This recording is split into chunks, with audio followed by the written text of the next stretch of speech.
Hello, everybody, and welcome to another one of my fantastic reviews. This time, Half Bad. Half Bad is a sort of like a fantasy genre book, and it starts off with our main character Nathan. We don't know his last name. It's just Nathan because he's a half-blood.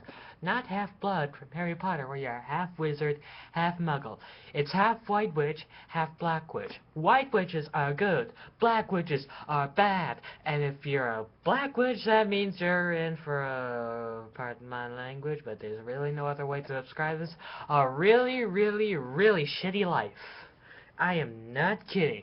If you are even born a black witch, you will get tortured to death. Even if you are an infant, you are tortured for death. And it is even worse for half-blood, because you're a freak of nature. You should have never existed in the first place.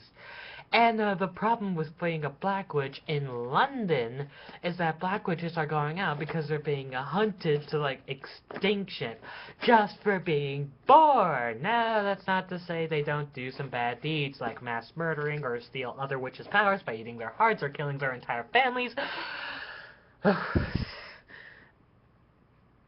And, yeah, like any other fantasy book, there's a prophecy where Nathan's father, Marcus, will either be killed by a knife called something something, I don't even remember what it's called because it's not really important, or Nathan, or both.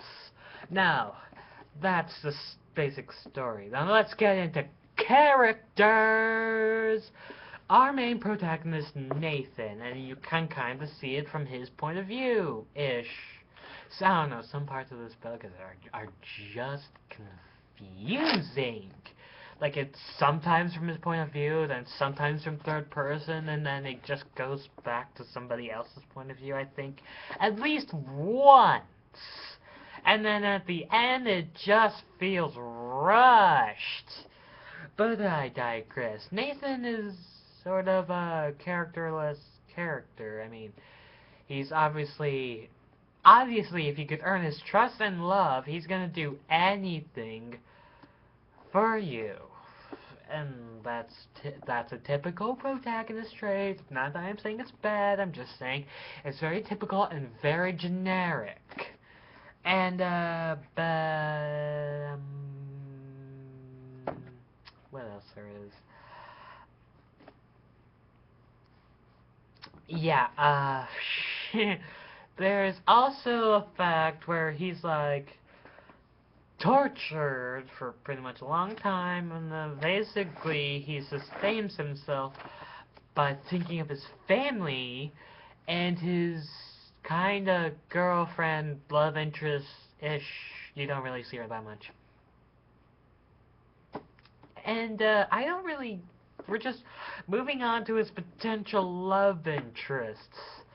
But seriously, back to the torturing thing, I think he'd grown a few... I'm thinking he's very resentful, but not enough to go like, okay, you all gonna die now. I think he's just like, I'm not even gonna bother with you, I'm just gonna go in my self-imposed exile. I don't want anything to do with black witches or white witches, I just want to live out my life in peace, god damn it.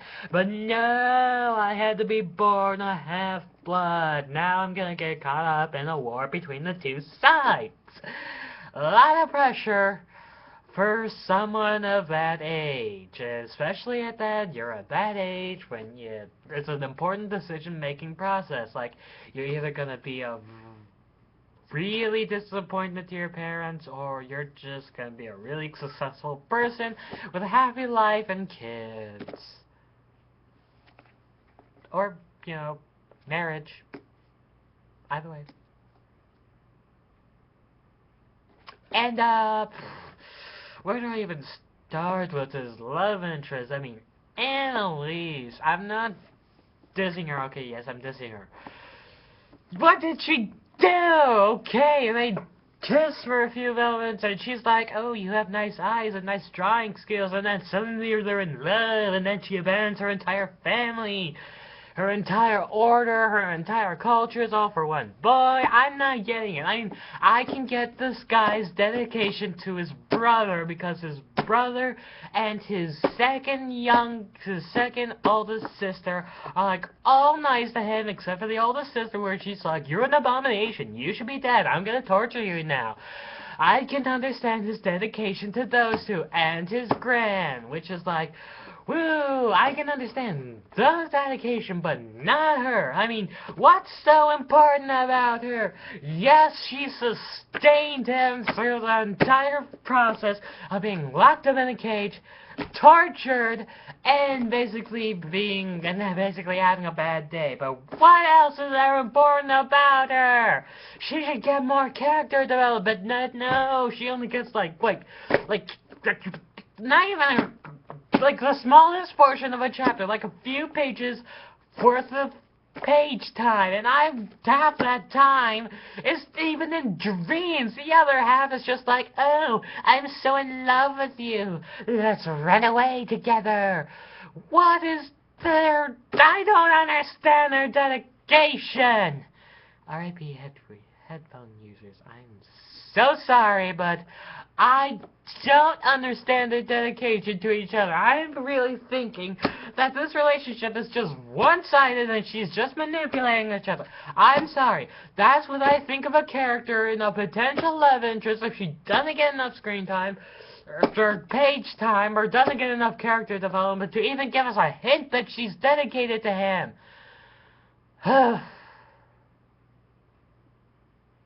Rant over. It's got a really intriguing plot, but not really a coherent one. Like, it's got a plot, just not one where it goes anywhere, kinda.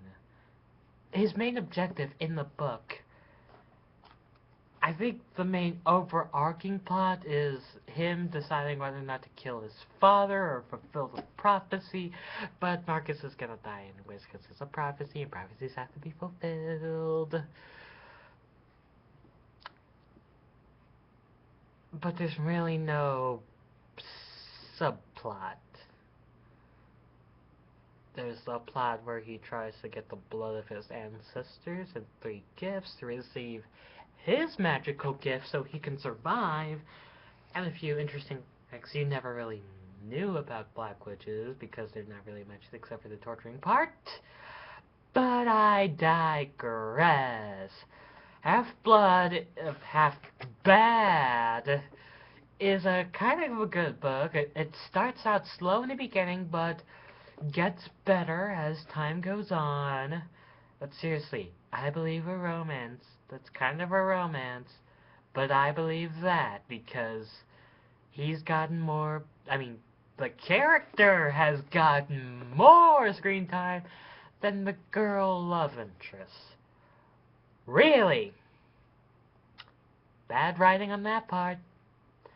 Please like, comment, and subscribe. This has been Fire Review.